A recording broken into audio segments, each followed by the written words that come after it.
132ခုမြောက်သောစာလံအပိုင်ငယ်1မှ18ဦးဒါဝရဗျာဒါဝိမင်းကို၎င်းသူခံရသမျှသောစင်းရဲခြင်းကို၎င်းအောက်မေ့တော်မူပါထိုမင်းကယာကုပ်အမျိုးကိုးကွယ်သောတကူးရှင်ထာဝရဘုရားကျင်းဝတ်တော်မူရာအရက်ကိုအကျွန်ုပ်သည်မတွေ့မီတိုင်အောင်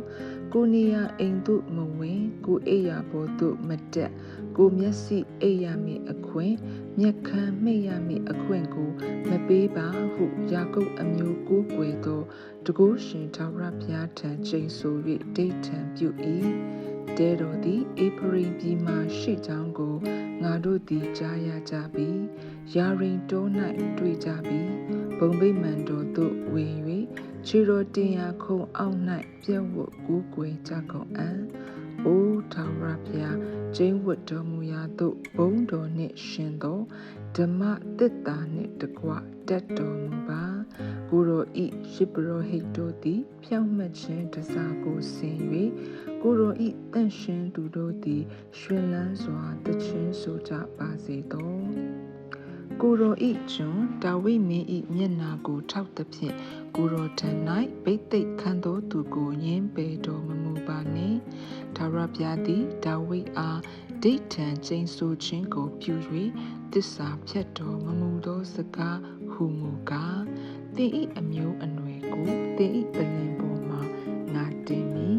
သင်ဤသားတို့သည်ငါပဋိညာဉ်တရားကို၎င်းငါသွန်သင်သောတသက်ခံချက်ကို၎င်းစောင့်ရှောက်လျင်သူတို့ဤသားများသည်လည်းသင်ဤပလင်ပေါ်မှာအစဉ်အမြဲထိုင်ရကြလိမ့်မည်ဟုပြတိတ်ထားတော်မူပြီးထာဝရဘုရားသည်စီအုံမြို့ကိုရွေးကောက်၍အမြဲနေတော်မူရာဖို့အလိုတော်ရှိသည့်အရာမှာဤမြို့ကငါအစဉ်အမြဲကျင်းဝတ်ရာမြို့တည်ငါအလိုရှိသည်ဖြစ်၍ဤမြို့၌ငါနေမည်သူ၏အစာအာဟာရကိုအထူးသဖြင့်ကောင်းချီးပေးမည်သူ၌စင်ရဲသားတို့ကိုဝစွာကျွေးမည်သူ၏ယပရောဟိတ်တို့ကိုကဲတင်ခြင်းတစားကိုစင်စေသဖြင့်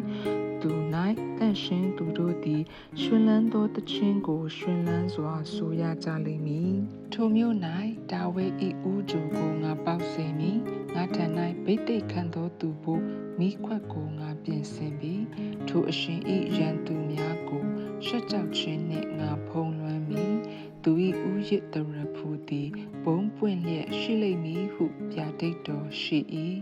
အာမင် God bless you